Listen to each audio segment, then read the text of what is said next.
नमस्कार, रण क्षेत्र देख रहे हैं आप। आपके साथ मैं हूं लावनी विनीत। रण क्षेत्र आज बड़े महत्वपूर्ण मुद्दे पर होने वाला है क्योंकि इतिहास का एक और पन्ना, वो पन्ना खोलने की कोशिश हो रही है जो वास्तविक रूप से अभी तक सामने नहीं आया है। क्योंकि कई बार ऐसा होता है कि जो वास्तविकता होती है, यानी वास्तविक इतिहास और राजनीतिक इतिहास दोनों ही अलग होते हैं, या यूं कहें कि तत्कालीन सरकारें अपने राजनीतिक फायदे के लिए उस वास्तविक इतिहास को सामने लाने नहीं देना चाहती। लेकिन इतिहास का वही सच, वही पन्ना आज खुल चुका है। पन्ना खुला है तो राजनीति में भूचाल आया है, और इसीलिए रण क्षेत्र में आज हम खोलने जा रहे हैं एक ऐसा पन्ना जिसे 75 साल तक इस देश की राजनीति ने दबा कर रखा था। इतिहास की किताबों में जिसे जगह नहीं मिली और जिसकी सच्चाई सामने आते ही सबके चेहरे उतर गए। पहले कुछ बयान सुनिए, फिर आगे की कहानी बताती हूं।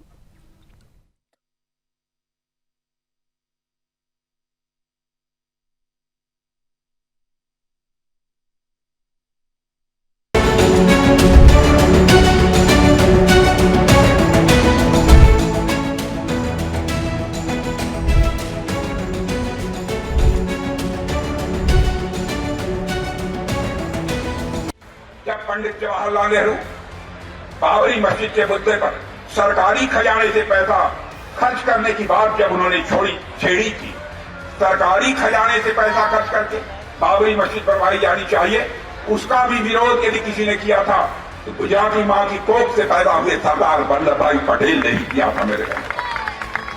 और उस समय सरकारी पैसे से उन्होंने बाबरी मस्जिद नहीं बनने दिया।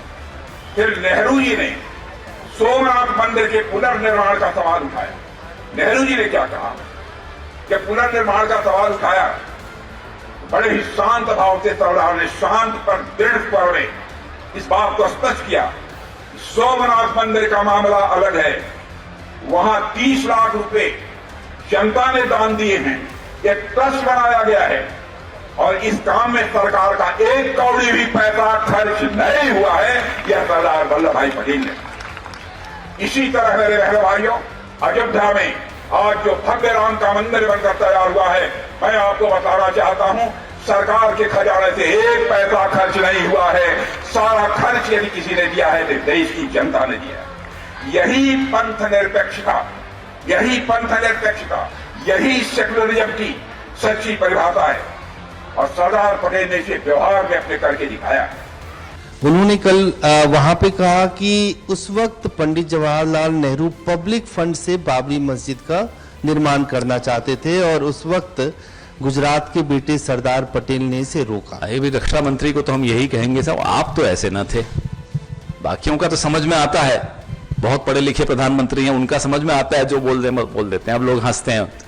रक्षा मंत्री भी बोलने लगेंगे इस तरह की बातें। भाई बताइए कहां है आपके पास सबूत? ये कहां से हवाबाजी करने आ गए आप? इसका सबूत नहीं है उनके पास।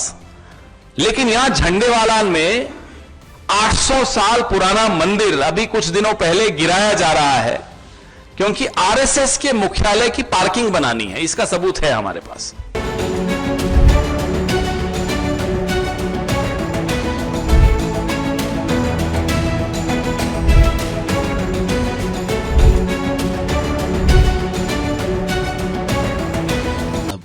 मुझे राजनाथ सिंह जी से ये अपेक्षा नहीं थी, ईमानदारी से बता रहा हूं।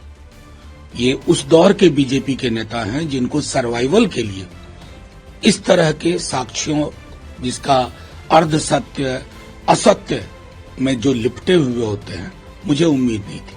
लेकिन मैं देख रहा हूं बीजेपी के अंदर टफ कंपटीशन है, उनका भी कंपटीशन है, तो उन्हें इस तरह की चीजें बोलनी पड़ेंगी। बहरहाल मैं तो इतना ही आग्रह कर सकता हूं माननीय रक्षा मंत्री जी से, पत्र की शक्ल में सारे दस्तावेज हैं, आपको किसी से पढ़वाने की भी जरूरत नहीं है, आप स्वयं सक्षम हैं।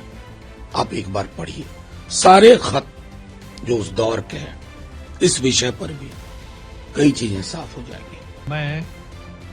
मुझे लगता है कि कांग्रेस के नेता अपने नेताओं के बारे में जानकारी लेने का आदत छूट गई है, पढ़ना लिखना छोड़ दिया है।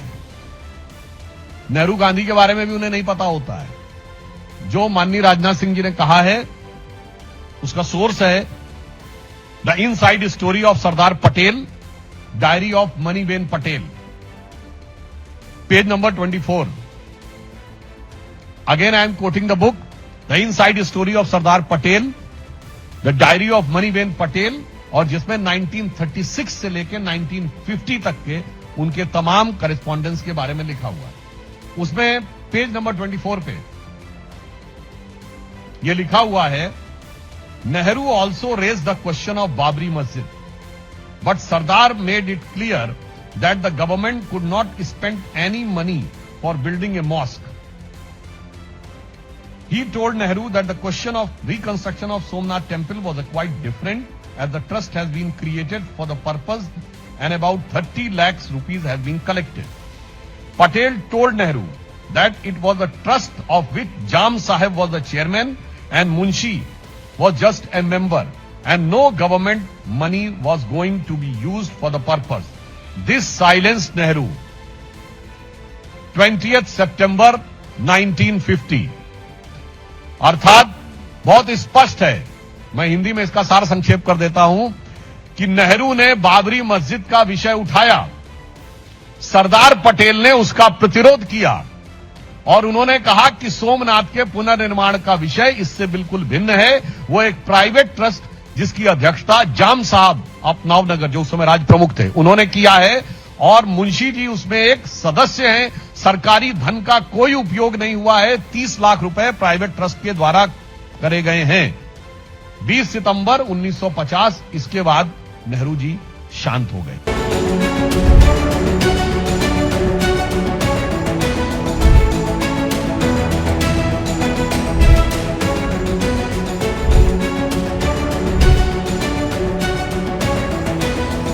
जे अगर राजनाथ सिंह जी ज्ञानी व्यक्ति हो तो सारे आपका ज्ञान बांटने की जगह है पार्लियामेंट, जो अभी सदन चल रहे हैं वो भी आप जानते। तो आपका इतना इतिहास की ज्ञान, ये सारे ज्ञान बांटने के लिए खास जगह होते हैं पार्लियामेंट। वहां जाके आप एक प्रस्ताव लाइए, देश की रक्षा मंत्री होने के नाते और सरकार आपकी होने के नाते आपका सारे प्रस्ताव स्वीकार तो होगी, तो उसी समय सारे बयान देना मुनासिब होगी। क्योंकि बाहर में अनाप शनाप क्या आप बोलते हैं, और वो भी इतिहास के आधार पर, जिसका कोई मूल्य आम लोगों के सामने और आम लोगों के पास नहीं है। सरदार पटेल और कांग्रेस पार्टी के बीच कोई फर्क कभी नहीं थे, आज भी नहीं है। और ये सरदार पटेल खुद आरएसएस पार्टी को और आरएसएस पार्टी के ऊपर प्रतिबंध लगाया था। ये कम से कम मान के चलिए। और ये सरदार पटेल के सामने हाथ जोड़कर खड़ा होकर ये बीजेपी पार्टी के जो पूर्वजों ने, उन्होंने कहा था कि हम लोग हिंदुस्तान में राजनीति करेंगे, फिर भी वो धर्मनिरपेक्ष राजनीति करेंगे, सांप्रदायिक ध्रुवीकरण की राजनीति नहीं है। तो ये कितने बड़े सरदार वल्लभ भाई जी की शिष्य होते हैं, इनकी बयान में ये स्पष्ट साबित हो जाते हैं। कम से कम राजनाथ सिंह जी जैसे गंभीर व्यक्ति से इस तरह की ओछी टिप्पणियों की और ओछे आरोपों की उम्मीद नहीं की जाती। पंडित नेहरू इस देश को सजाने संवारने वाले व्यक्ति का नाम है, और 10 साल से ज्यादा जिस व्यक्ति ने अंग्रेजों के खिलाफ लड़ाई लड़ते हुए जेल में काटी हो देश की आजादी के लिए, आज उसकी मौत के इतने सालों बाद मतलब मोदी जी आरोप लगाते रहे हैं, वो तो समझ में आता है, उनकी राजनीति का स्तर वही है। लेकिन राजनाथ जी से इस तरह की टिप्पणी की उम्मीद नहीं की जाती। तो सवाल यही है कि क्या रक्षा मंत्री राजनाथ सिंह ने उस वास्तविक इतिहास का पन्ना खोल दिया है जो राजनीतिक इतिहास के तले दब चुका था? क्योंकि आज जिस तरह से रक्षा मंत्री राजनाथ सिंह ने देश के सामने एक ऐसा दावा किया जो नेहरू युग के तथाकथित सेक्युलरिज्म की जड़ें हिला देता है, उसके बाद से ही तमाम तरीके से राजनीतिक भूचाल आया हुआ है। जवाहरलाल नेहरू सरकारी पैसे से बाबरी मस्जिद बनवाना चाहते थे, लेकिन सरदार पटेल ने इसका विरोध किया और इस प्रस्ताव को रोक दिया। और सोमनाथ मंदिर के लिए जनता के पैसे से दान देकर ये मंदिर बना। यहां तक कि आपको याद हो कि अयोध्या में भी प्रभु श्री राम का जो भव्य मंदिर बना है, वो भी जनता जनार्दन यानी प्रभु श्री राम के भक्तों के दान से ही बना है। लेकिन बाबरी मस्जिद सरकारी खजाने से, ये सवाल ऐसे समय में उठ रहा है जब लगातार कांग्रेस का सेक्युलरिज्म और उसकी तुष्टीकरण की राजनीति हाशिए पर आ रही है। और इसीलिए जब आज राजनाथ सिंह ने एक कार्यक्रम के दौरान, दरअसल 1.5 साल वर्ष हम बना रहे हैं लौह पुरुष का, और खास तौर से इस अवसर पर अलग अलग कार्यक्रम आयोजित किए जा रहे हैं। रक्षा मंत्री की उपस्थिति वडोदरा में थी और उन्होंने उस वक्त ये बात कही, और जैसे ही रक्षा मंत्री ने ये बात कही उसके बाद से ही राजनीतिक भूचाल आया है। कितना सच कितना झूठ, किसमें कितना तथ्य है, कौन सा ऐसा इतिहास है जो दबाया गया और कौन सा ऐसा इतिहास है जिसे अब सामने लाने की जरूरत है, खुलकर करते हैं चलिए बात। स्वागत करते हैं आज के पैनलिस्ट का। हमारे साथ भारतीय जनता पार्टी का पक्ष रखने के लिए अश्विनी शाही साहब जुड़ चुके हैं, कांग्रेस का पक्ष रखेंगे अमर सिंह जी, साथ ही साथ देश के जाने माने इतिहासकार हैं डॉक्टर रवि भट्ट जी भी हमारे साथ जुड़ चुके हैं, और जाने माने राजनीतिक विश्लेषक सुरेंद्र स्वामी जी भी इस पैनल का हिस्सा हैं। आप चारों का बहुत बहुत स्वागत है। और शाही साहब, आपके साथ ही शुरुआत कर रही हूं क्योंकि रक्षा मंत्री जी ने जब से ये बयान दिया है तब से भूचाल आ गया है, लेकिन कांग्रेस पार्टी का ये कहना है कि ये तो कोई एविडेंस ही नहीं है, ये जानबूझ करके बोतल से निकाला गया एक ऐसा जिन्न है जो दरअसल 2027 की बिसात अभी से बिछा रहा है। ऐसा कोई नो एविडेंस आर्काइवल इसे कहा जा रहा है। शाही साहब। लावनी जी, देखिए, ये कांग्रेस का डर है, जो कांग्रेस लगातार चुनाव हारती जा रही है, वो ये डर है कि कहां आर्काइव से निकाला जा रहा है। ये सत्यता है। उन्हीं की सांसद मणिबेन पटेल का अभी जिक्र किया आदरणीय सुधांशु जी ने, उन्हीं की लिखी हुई किताब में लिखा है। ये हमारे दल की सांसद तो थी नहीं, अब उन्होंने लिख दिया, अब उसको भी ये लोग झूठ माने तो वो अलग बात है। मगर किस तरीके से क्या गलत कहा आदरणीय रक्षा मंत्री जी ने? उन्होंने स्पष्ट रूप से कहा कि सरकारी धन से किसी का किसी धर्म स्थल का निर्माण नहीं होना चाहिए। लेकिन क्या इन लोगों ने कराया नहीं है? सरकारी धन, मंदिरों का धन जो जाता है वो सरकार के कोष में जाता है, और इन लोगों ने गोविंद देव जी मंदिर के पैसे को लगभग जो है 9 करोड़ 82 लाख जो राजस्थान के मंदिर हैं उससे ईदगाहों में दे दिया। उसके बाद लगभग कर्नाटक में 445 करोड़ मंदिरों से आया था जो सरकारी धन होता था, उसमें से 330 करोड़ ईदगाह और मस्जिदों को दे दिया। इन लोगों ने निर्माण कराया। अक्षरधाम मंदिर में इन लोगों ने मदद की पूरी बनाने में, मीनाक्षी मंदिर में मदद किया इन लोगों ने। तो ये सारी चीजें इन लोगों ने किया है। लेकिन अब आज भाषा क्या आ रही है कि भाई राजनाथ जी जैसा व्यक्ति इस तरीके से क्यों बोल रहा है? क्या राजनाथ जी जो है भारतीय जनता पार्टी के नेता नहीं है? क्या वो देश के रक्षा मंत्री नहीं है? क्या गलत बोला है उन्होंने? और सबके ऊपर आज अभी अक्षरशः जिस तरीके से आदरणीय सुधांशु जी ने इन लोगों की परतें खोली, उस पर भी कांग्रेस को घेरा जाना एकदम सुनिश्चित करता है कि जवाहरलाल नेहरू जी ने जो जो किया है वो सामने अगर आ रहा है तो क्या डर है? कांग्रेस बैकफुट पर क्यों जा रही है? ये बैकफुट पर नहीं जाना चाहिए कांग्रेस को। बताए ना, खुलकर बोले कि जवाहरलाल नेहरू जी ने ऐसा नहीं किया था, ये मणिबेन ने क्या गलत किया, किताब उनकी गलत साबित कर दीजिए। आप लोगों ने बैन क्यों नहीं लगाया उस किताब पर? नेहरू जी एक जो जिस तरीके की जो उस समय से सोमनाथ मंदिर से, देखिए किस तरीके से मुंशी जी का भी नाम लिया अभी सुधांशु जी ने। तो आप सारी चीजें सामने हैं और हम सच्चाई को सामने रखकर बात करते हैं। हम कोई आर्काइव से निकालकर और 27 और 29 की बात संरचना नहीं करते हैं। देश के लोग जानते हैं कि क्या है। ठीक है सर, एक एक कमेंट जरा ले लेते हैं पहले। अमर सिंह जी, केवल ये कह देना कि ये कोई एविडेंस नहीं है, ये जानबूझ के छेड़ा क्या राग है, ये कह देने से तो पीछे नहीं हटा जा सकता है ना। सिर्फ ये कहकर तो इस मुद्दे को दबाया नहीं जा सकता, क्योंकि इतिहास भी इस बात का साक्षी है कि किस तरीके से 1949 और 1950 में क्या रुख था पंडित जवाहरलाल नेहरू का बाबरी को लेकर। तो ऐसी परिस्थिति में अगर रक्षा मंत्री राजनाथ सिंह, क्योंकि आपके बहुत सारे लीडर्स ये कह रहे हैं कि रक्षा मंत्री से ये उम्मीद नहीं थी, राजनाथ सिंह जी से उम्मीद नहीं थी, लेकिन रक्षा मंत्री राजनाथ सिंह भी खुद भी ये जान रहे थे कि वो क्या कह रहे हैं। तो इसका मतलब कि अगर कोई चीज कही गई है सार्वजनिक मंच से तो उसके पीछे तथ्य हैं, उसके पीछे आधार है, तो फिर इसे नो आर्काइवल एविडेंस कहकर पल्ला झाड़ लेना, क्या ये सही है? अमर जी। बिल्कुल मैम, सही है। जिस चीज को आप कोई सरकारी तथ्य नहीं है, जहाँ कोई रिकॉर्ड नहीं है, रिकॉर्ड तो ये भी है कि वही सरदार पटेल ने आरएसएस पे बैंड लगाया था, वही चिट्ठी लिखा था। देखिए है क्या बात कि 2024 में देखिए किस तरह से भारतीय जनता पार्टी के सांसद उत्तर प्रदेश में चुनाव हारे हैं। अब बाबरी मस्जिद फिर से लाया गया, सवाल उठता है कि सरकार को इस समय जो बात करनी चाहिए था कि हमारा रुपया जो है 90 क्रॉस कर गए हैं डॉलर के मुकाबले। अब हम यहाँ रोजगार की बात करेंगे, हम यहाँ पर जो है किस तरह से विकास हो, किस तरह से नौकरियां जो हो, किस तरह से पैसा मजबूत हो और किस तरह से देश की उन्नति हो, उसकी बात नहीं होगी। अब सवाल उठता है कि जिस तरह से हमेशा कांग्रेस पार्टी के लिए वो जिस तरह से वो बयान करते हैं, उसको अगर आप देखिएगा तो आपको साफ तौर से पता चलता है कि सिर्फ नैरेटिव जो है सेट करने की बात होती है। सही बात कहा जा रहा है कि राजनाथ सिंह इस तरह की बात नहीं करते थे। अगर प्रधानमंत्री नरेंद्र मोदी जी की अगर बात करें तो वो इस तरह की बातें करते थे और लोग मानते थे चलो मोदी जी का ये एजेंडा है, उस तरह से वो बात कर रहे हैं।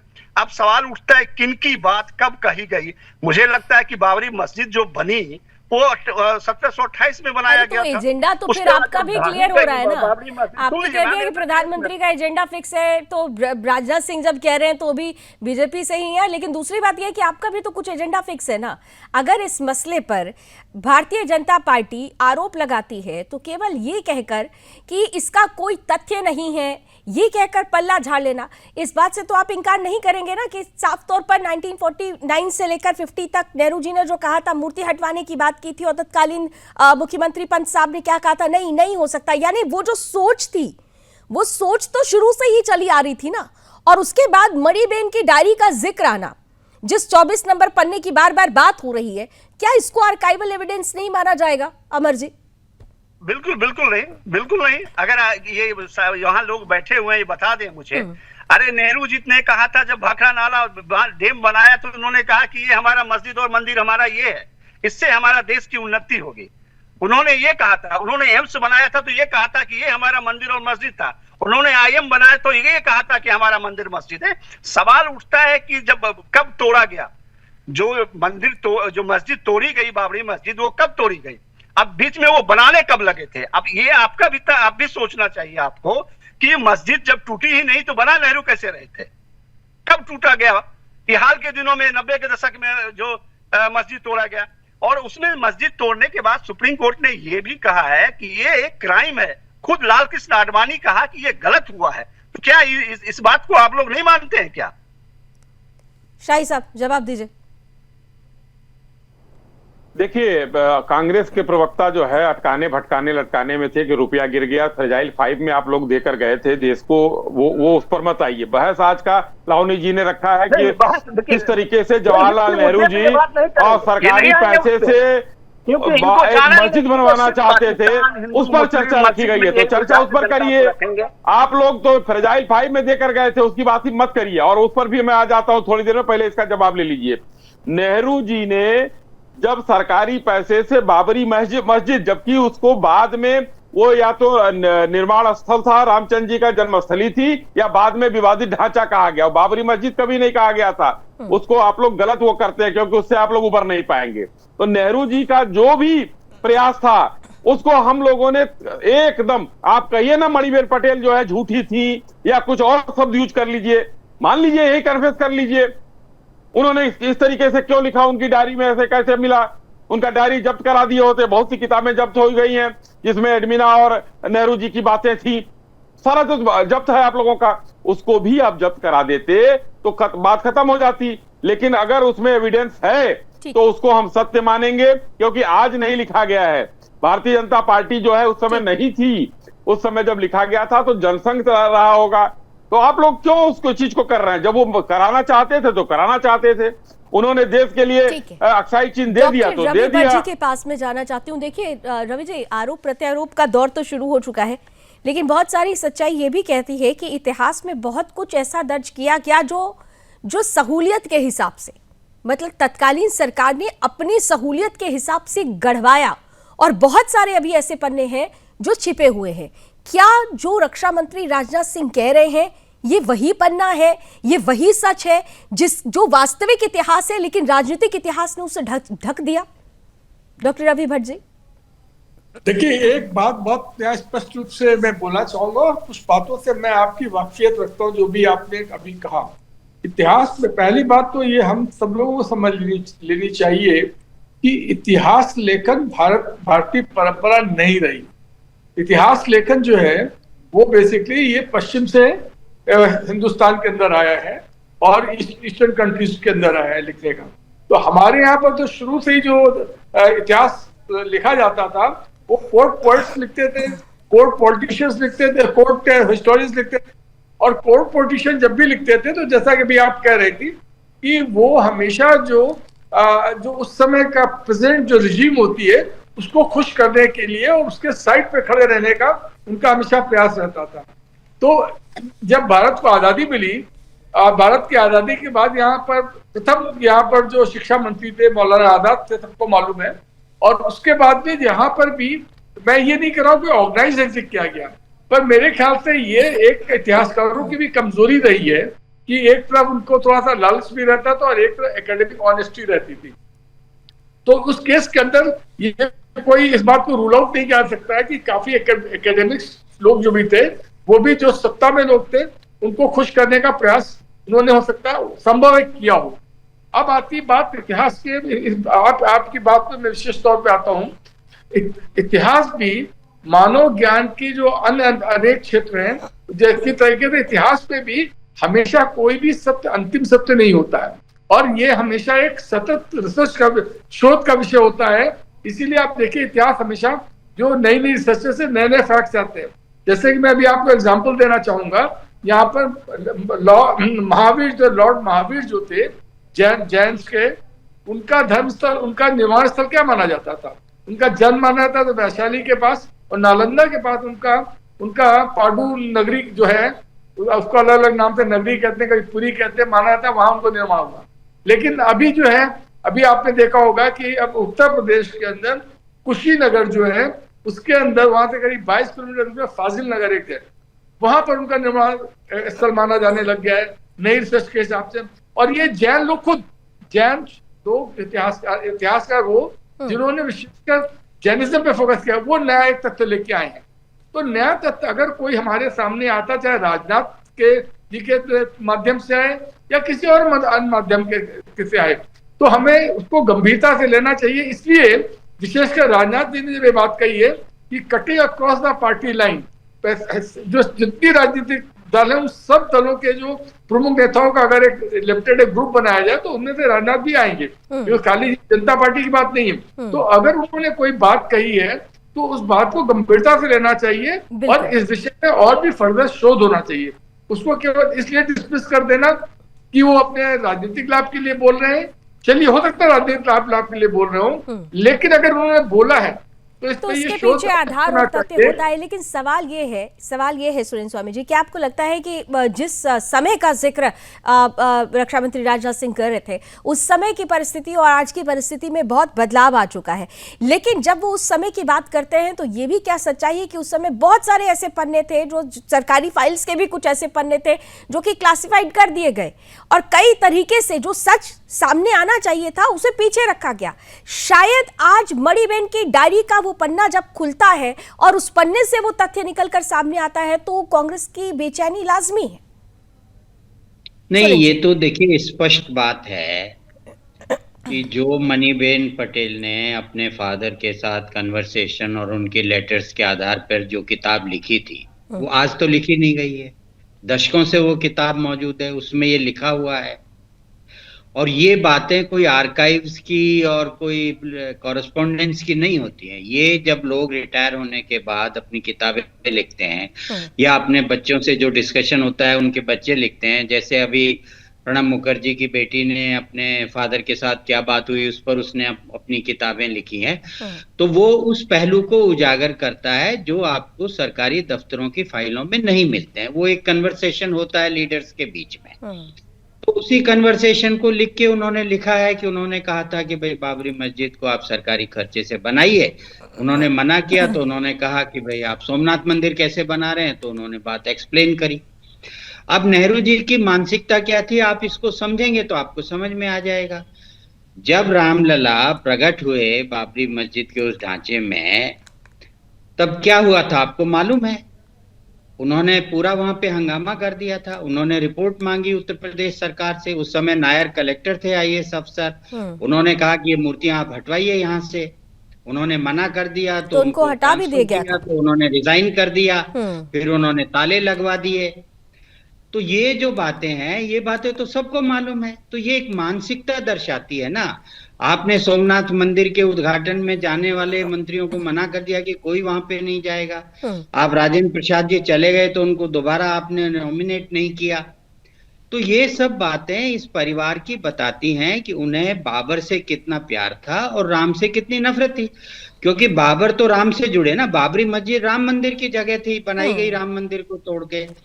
अब एक बात बताइए, अब इनके ही मंत्री थे नटवर सिंह जी, अमर सिंह जी जानते होंगे, उन्होंने भी अपनी किताब लिखी है। उस किताब में उन्होंने लिखा है कि जब वो विदेश मंत्री थे और इंदिरा गांधी के साथ वो अफगानिस्तान गए थे तो उन्होंने कहा बाबर की मजार पर चलेंगे। तो उनको आश्चर्य हुआ, वो वहां गए तो पूछा, वहां उन्होंने कलमा पढ़ा, उन्होंने पूछा तो कहा हमारे पूर्वज हैं।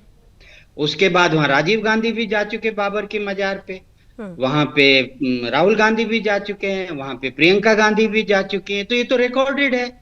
तो ये ही दर्शाता है कि जो बातें थी जिनको इन्होंने दबा के रखा, जिनको प्रचारित नहीं होने दिया और एक छद्म वेश धारण करके और हिंदू का रूप धारण करके ये यहाँ पे राज करते रहे, वो अब की उसकी कलाई खिल रही है धीरे धीरे। ये तो बिल्कुल। अच्छा, आपको मालूम है खुद उन्होंने जो डॉक्टर प्रणब मुखर्जी साहब भी इन्हीं के नेता थे, उन्होंने भी किताब लिखी। उन्होंने क्या लिखा कि सोनिया गांधी हिंदुओं से नफरत करती हैं। तो हम थोड़ी कह रहे हैं, इन्हीं पार्टी में जो लोग रहे, इनके मंत्री रहे, इनके सहयोगी रहे, उन्हीं लोगों ने लिखा है। तो अमर जी, बड़ा सवाल यही है, देखिए बड़ा सवाल यही है। अमर सिंह जी के पास मैं आपके बिंदु को लेकर जाती हूँ जल्दी से। अमर जी देखिए, डॉक्टर रवि भट्ट हो या फिर सुरेंद्र स्वामी जी हो, वो किसी पॉलिटिकल पार्टी से नहीं है। उन्होंने एक बात तो सही कही कि कोई भी तथ्य जो भी भारतीय जनता पार्टी की तरफ से जो कहा जा रहा है, वो तथ्यों के पीछे का जो तथ्य है, जो आधार है, वो तो आपकी ही पार्टी के शीर्षस्थ नेताओं द्वारा लिखी गई पुस्तकों में वर्णित है। तो कहीं ना कहीं से एक आधार तो वो आपके लिए ही सामने ये आधार तय करता है कि अब जो साफ तौर पर कांग्रेस की तुष्टीकरण की नीति को दिखाता है। तो फिर इससे आप लोग पीछे क्यों हट रहे हैं कि एविडेंस नहीं है, इसीलिए ये फालतू का आरोप है? आधार तो बिंदु वाइज बनता है ना अमर जी। लाल, ठीक है, मान लिया आप ये बात कह रहे हैं, मुझे ये बता दीजिए लाल कृष्ण आडवाणी जी कहाँ गए थे, किस मजार पे गए थे, और जिन्ना के बारे में क्या कहा था? ये इसका जिक्र तो आप लोग नहीं करते हैं। नहीं, आप लोग करते हैं ना। नहीं, अगर लाल कृष्ण आडवाणी की जिन्ना के मजार पर जाने का जिक्र होता है तो फिर यहाँ पर गांधी परिवार के बाबरी के उस पर जाने पर भी जिक्र होता है, जिसका जिक्र अभी सुरेंद्र स्वामी जी ने किया। कांग्रेस के नेता थे लाल कृष्ण आडवाणी जी। लेकिन एक सेकंड अमर जी, आप मेरे सवाल को समझ नहीं पाए। अगर लाल कृष्ण आडवाणी जिन्ना की मजार पर जाते हैं तो उससे बीजेपी या सनातनी नेताओं का मंदिर के प्रति जो उनका समर्पण है उस पर कोई फर्क नहीं पड़ता। लेकिन यहां पर आप सीधे तौर पर अगर नेहरू ये कहते हैं, जैसा कि कहा जा रहा है आप लोगों की तरफ, बीजेपी की तरफ से, कि भाई सरकारी पैसों से बाबरी बनवाना चाहते थे, तो फिर यहां पर आपकी तुष्टीकरण की राजनीति की सोच भी तो सामने आती है ना। इसीलिए ये सवाल पूछा जा रहा है सीधे तौर पर। अमर जी, आप ही के साथ शुरुआत करूं क्योंकि आपकी बात बीच में कट गई थी कि एक सवाल, अगर आप ये कहते हैं कि इसका प्रमाण नहीं है, तो फिर आपके पास क्या कोई प्रमाण है जो ये साबित करे कि जो आरोप लगाया जा रहा है वो पूरी तरह से गलत है? नहीं, प्रमाण तो बिल्कुल साफ है कि बाबरी मस्जिद टूटा कब था और नेहरू कब थे, पहली बात। दूसरी बात, आप जिस तरह से कांग्रेस के ऊपर ये एलिगेशंस लगाए जा रहे हैं, आप लाल कृष्ण आडवाणी जी से पूछ लीजिए, इनके शीर्ष नेता थे और कई चुनाव में वो जो है प्रधानमंत्री के उम्मीदवार थे। तो इस तरह की जो नैरेटिव सेट किया जा रहा है, मैं तो कहता हूं कि भाई आप जिस तरह से कर रहे हो, भगवान ने आपको, सरकार ने, जनता ने नहीं तो आप लाल कृष्ण आडवाणी जी का नाम का जिक्र बार बार करते हैं। आप लोग ये जिक्र करते हैं कि वो जिन्ना की मजार पर गए, लेकिन उन्होंने राम मंदिर के लिए जो यात्रा निकाली उसका जिक्र क्यों नहीं करते हैं? वो राम मंदिर को थोड़ी भूल गए थे। आप तो यहाँ पर राम मंदिर को ही भूल गए। और कहना तो ये चाहिए कि आप लोगों की पार्टी ने तो प्रभु श्री राम के अस्तित्व पर ही सवाल खड़ा कर दिया था, उनको एक काल्पनिक कैरेक्टर तक बता दिया था। आप लोग पहुंच गए थे कोर्ट तक। तो सोच का फर्क देखिए ना, सोच का फर्क, यही सोच का फर्क है जो आपको हाशिए पे ला रहा है, कटघरे में खड़ा कर रहा है, बीजेपी को मौका दे रहा है पर सवाल खड़ा करने का। बिल्कुल नहीं, आप इस पे जवाब सुन लीजिएगा। हाँ दीजिए, बोलिए। 5 सेकंड हमको आप दे दीजिए। हाँ बोलिए। इसी सत्र में, इससे पहले जो सत्र आया था, इसी सत्र में ये पूछा गया था कि क्या जो रामेश्वर में मंदिर है भगवान राम द्वारा बनाया गया, क्या वो सच है? और इसी सत्र में जितेंद्र सिंह मंत्री हैं साइंस एंड टेक्नोलॉजी का, उनका जवाब था कि जो हाई टेक्नोलॉजी से पता चला है रिसोर्स कैमरा से, उस कैमरा से ये साफ पता चलता है कि वहां पे कोई निर्माण नहीं था, ना ही कोई वहां पर जो पुल बनाया गया था। तो आप मुझे बता दीजिए, आप हम पे तो आरोप लगाते हैं, ये कोर्ट है, आप जाकर के यूट्यूब में या फिर सदन में जो प्रक्रिया, उस प्रक्रिया को देख लीजिए आप। मैं कहा कह रहा हूं, मैं तो करता, मैं भी पूजा करता हूँ राम का, मैं भी भगवान शिव का पूजा करता हूँ। मैं कहा, ये तो आप मेरे ऊपर आरोप लगा रही है ना। देखिए नहीं, मैं अमर जी अपना जवाब दे लें। अमर सिंह जी जो कह रहे हैं, अमर सिंह जी ने 2 बार नाम लिया, अमर सिंह जी ने 2 बार नाम लिया आडवाणी जी का। आडवाणी जी गए और वहां से आए, जब उनके ऊपर आरोप लगा तो उन्होंने इस्तीफा दे दिया था। लेकिन आपके 3 पीढ़ी के लोग बाबर प्रेम में बाबर की मजार पर गए, किसने इस्तीफा दिया? बाबर प्रेम इतना था, आपको दिखाई देता है? आप कितने इस्तीफा दिया? नेहरू जी ने दिया, इंदिरा जी ने, राजीव जी ने दिया, या जो इन्होंने दिया, किसी ने नहीं दिया। तो ये बाबर प्रेम, क्योंकि जवाहरलाल नेहरू ये कहते थे कि हमारे वो रिश्तेदार हैं। आपके प्रधानमंत्री का चेहरा, जवाहरलाल नेहरू जी कहते थे कि हमारे वो रिश्तेदार हैं। बाबर जवाहरलाल नेहरू का रिश्तेदार निकलता है, उनके खानदान का है, इसलिए वो जाते थे, इसलिए इस्तीफा नहीं दिया। उसी प्रेम में नहीं, जवाहरलाल नेहरू जी ने, आप पढ़िए अमर भाई, आप पढ़िए उसको, किताबें पढ़िए, उसमें लिखा है उन्होंने कि ये हमारे खानदान के हैं, हमारे पूर्वज हैं, यही कहते थे जवाहरलाल नेहरू जी, तभी वो गए थे, इस्तीफा नहीं दिया। आडवाणी जी ने लौट के इस्तीफा दिया था। अब आइए दूसरी चीज, अब आपको मैं बताता हूं, बाबर का जो प्रेम है, वो बाबर का प्रेम 1950 में वहीं से उमड़ा है कि बाबरी मस्जिद का निर्माण कराएंगे, राम जन्मभूमि का निर्माण नहीं कराएंगे, जिसमें रामायण और वहां पर रामचरितमानस की रचना हुई, जिसमें राम को माना गया, लेकिन आपने राम को काल्पनिक माना। सोनिया जी ने राम को काल्पनिक माना, आपके कपिल सिब्बल जी दिन भर कहते थे राम काल्पनिक है। तो राम को तो मानने वाले लोग थे नहीं, काल्पनिक है, लेकिन उनके पूर्वज बाबर पूर्वज थे, लेकिन बाबर के लिए इन लोगों ने किया, और राहुल गांधी तक ने किया जो आज आपके नेता हैं। तो माननीय राजनाथ जी ने, मैं ये स्पष्ट रूप से कहता हूं कि आप अभी, लावनी जी ने आपसे कहा कि एक ठोस सबूत प्रस्तुत कर दीजिए कि वहां पर बाबरी मस्जिद के लिए नहीं कहा गया था कि सरकारी पैसे से बनेगा।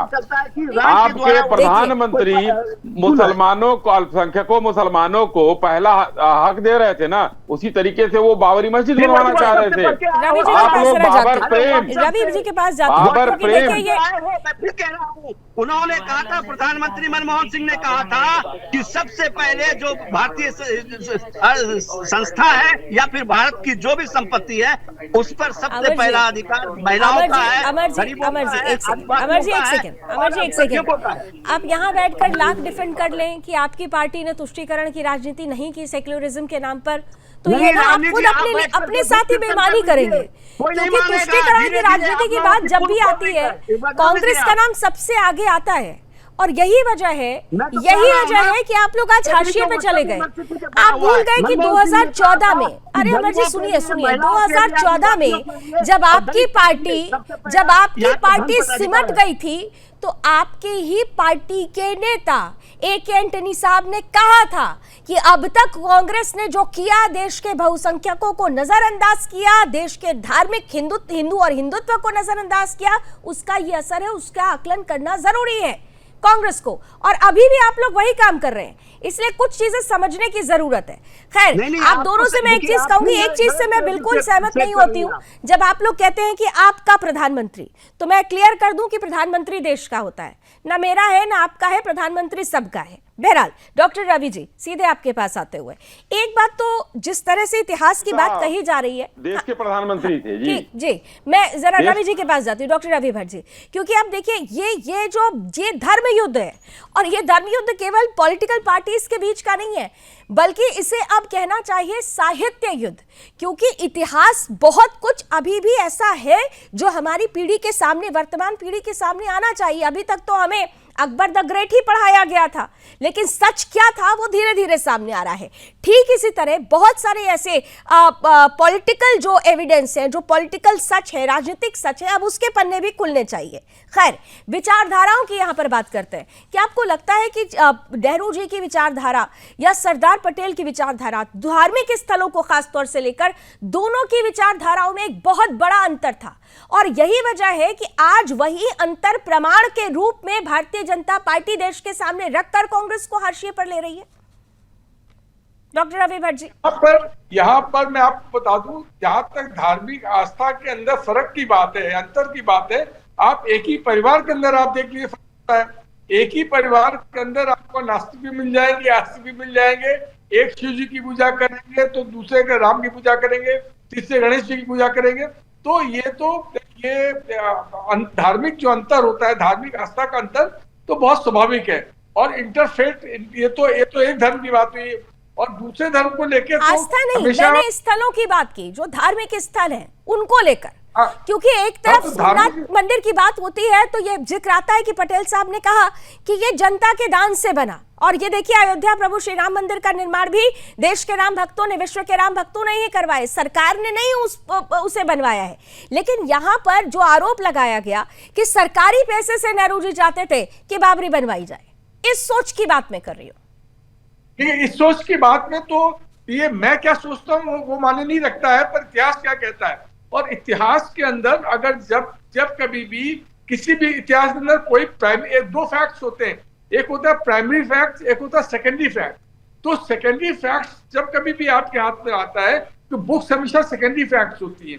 तो और जैसे कोई दस्तावेज है या फरमान, कोई फरमान है, कोई कहीं पर वो शिलालेख है, वो बेसिक कहना चाहिए, वो प्राइमरी सोर्स ऑफ हिस्ट्री होते हैं। सेकेंडरी ऑफ सोर्स ऑफ होते हैं बुक्स, क्योंकि उसको किसी ने लिखा होता है, उसमें लिखने वाला जो होता है उसके भी अपना बयास हो सकता है, उसकी भी अपनी सोच शामिल, अप्रोच होती है, उसकी भी सोच शामिल होती है।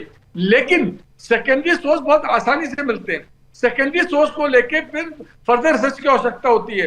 तो अगर आज हमको एक सेकेंडरी सोर्स हमको मिल रहा है उस डायरी के पन्ने से, तो ये हमारे लिए बहुत आवश्यक हो जाता है कि हम उसके ऊपर और शोध करें और ये जानने का प्रयास करें। और अगर थोड़ा शोध करेंगे तो उससे रिलेटेड हमको तमाम चीजें मिल जाएंगी।